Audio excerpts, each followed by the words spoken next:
What kind of sobriety tests are used for boats?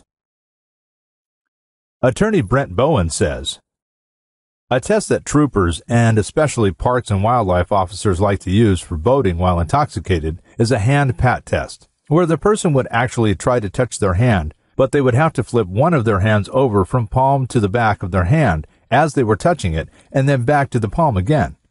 Every time the person touched the back of their palm, they would have to count 1, 2, 3, but they would be moving their hands back and forth as they were doing that.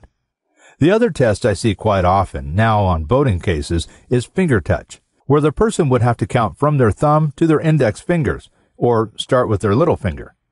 This would be done by moving to the index finger and counting 1, 2, 3, 4, 4, 3, 2, 1, going forwards and backwards, and the person would be required to speed up as they did the test.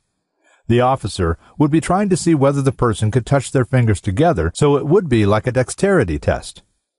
These tests are not standardized field sobriety tests, but they are field sobriety tests that officers sometimes use to try to evaluate whether or not someone was intoxicated.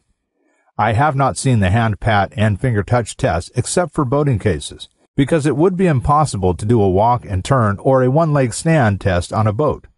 I do occasionally still see those tests being done by the older officers, and especially if the person may have a leg or back injury, so the officers would want to do some other test to evaluate them or get more evidence against them.